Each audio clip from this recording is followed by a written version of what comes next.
ವಿದ್ಯಾರ್ಥಿಗಳ ಕೊಠಡಿಗಾಗಿ ಪ್ರತಿಭಟಿಸಿದ್ದಂಥ ಶಿಕ್ಷಕನಿಗೆ ಈಗ ಅಮಾನತು ಭಾಗ್ಯ ಸಿಕ್ಕಿದೆ.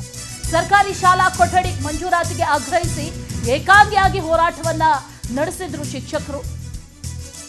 ಈ ಶಿಕ್ಷಕರಿಗೆ ಈಗ ಅಮಾನತು ಭಾಗ್ಯ. ಬೆಳಗಾವಿ ಜಿಲ್ಲೆಯ ರಾಯಬಾಗ ತಾಲೂಕಿನ ನಿಡಗುಂದಿ ಗ್ರಾಮ ಪಾದಯಾತ್ರೆಯನ್ನು ಕೂಡ ನಡೆಸಿದ್ರು ಶಿಕ್ಷಕ ವೀರಣ್ಣ ಮಡಿವಾಳರ. 9 ವರ್ಷಗಳಿಂದ ಹೋರಾಟ ಮಾಡಿದಂಥ ಶಿಕ್ಷಕರಿಗೆ ಸಿಕ್ಕಿದ್ದು ಅಮಾನತು ಭಾಗ್ಯ.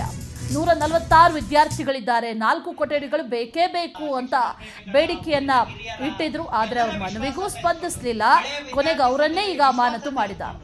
ಎಲ್ಲರೂ ಕಲ್ಲು ಮಣ್ಣು ಹೊತ್ತು ಒಂದು ಮಾದರಿ ಶಾಲೆಯನ್ನ, ಒಂದು ಕನಸಿನ ಶಾಲೆಯನ್ನಾಗಿ ರೂಪಿಸಿದ್ವಿ ನಾವು. ಈ 9 ವರ್ಷಗಳಲ್ಲಿ ಹಲವಾರು ಬಾರಿ ನಾನು ಮಾನ್ಯ ಕ್ಷೇತ್ರವನ್ನ ಕಳಿಸಿದ್ರು. ಮಾನ್ಯ ಕಮಿಷನರ್ ಅಂತಂದ್ರೆ ಇಡೀ ಇಲಾಖೆಯ ಮುಂಚೂಣಿಯಲ್ಲಿರ್ತಕ್ಕಂಥ ಚುಕ್ಕಾಣಿ ಹಿಡಿದಿರ್ತಕ್ಕಂಥ ಒಬ್ಬ ಅಧಿಕಾರಿಗಳು. ಅವರ ಅಭಿನಂದನೆ ಇಡೀ ಊರಿನ ಹಿರಿಯರ, ಶಿಕ್ಷಕರ ಮತ್ತು ಪಾಲಕರ, ಪೋಷಕರ ಎಲ್ಲರ ಸಹಕಾರದಿಂದ, ಮಾನ್ಯ ಪಿ ರಾಜೀವ್ ಸಾಹೇಬ್ರನ್ನ ನಾವು ನೆನೆಸ್ಕೋಬೇಕು. ಅವರ ಸಹಾಯದಿಂದ